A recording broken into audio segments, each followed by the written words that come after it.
గం గణపతియే నమః. శ్రీకృష్ణాయ నమః. రాధే రాధే. ఈరోజు వీడియోలో మనము భగవద్గీతలోని 2వ అధ్యాయము సాంఖ్యయోగము నుంచి 20వ శ్లోకము చూద్దాము. న జాయతే మ్రియతే వా కదాచిత్ న్యాయం భూత్వా భవితా వా న భూయః అజో నిత్యః శాశ్వతోऽయం పురాణో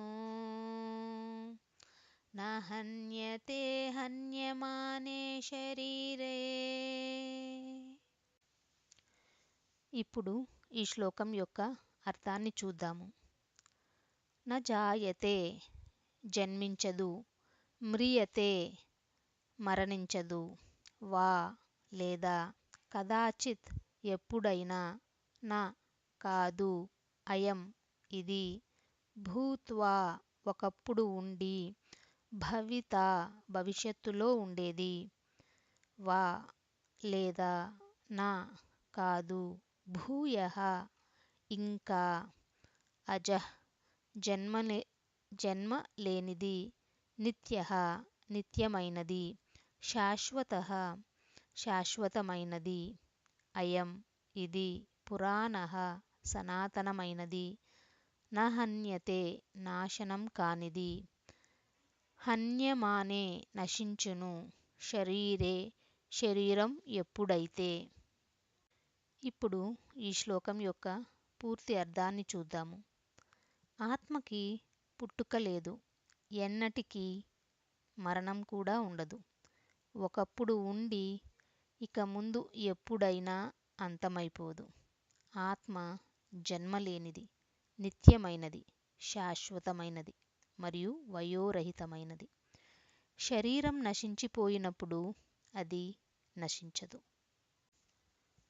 ఇప్పుడు ఈ శ్లోకం యొక్క సారాంశాన్ని చూద్దాము. పుట్టుక మరియు మరణానికి అతీతమైన, ఎల్లప్పుడూ ఉండే ఆత్మ యొక్క శాశ్వతమైన తత్వాన్ని ఈ శ్లోకంలో చక్కగా వివరించారు. ఆత్మకు 6 మార్పులు ఉండవు. అస్థి,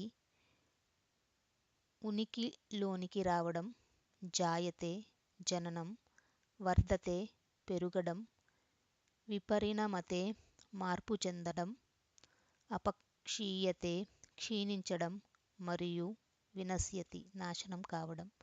ఇవన్నీ శరీరం యొక్క మార్పులు, కానీ ఆత్మకు వర్తించవు.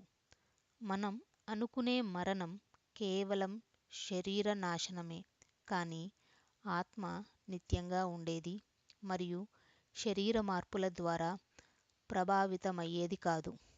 వేదాలలో ఈ సత్యాన్ని చాలాసార్లు ఉద్ఘాటించారు. కంఠోపనిషత్తులో ఉన్న ఒక మంత్రం ఈ శ్లోకానికి అనుగుణంగా ఉంటుంది. ఆత్మకు పుట్టుక లేదు, దానికి మరణం లేదు, అది ఏదీ నుండి ఉద్భవించలేదు, ఏదీ దాని నుండి ఉద్భవించదు. అది జన్మ లేనిది, సనాతనమైనది, శాశ్వతమైనది మరియు వయస్సుతో సంబంధం లేకుండా ఉండేది. శరీరం నశించినప్పుడు కూడా ఆత్మ నశించదు. బృహదారణ్యక ఉపనిషత్తు ఈ విధంగా వర్ణిస్తుంది.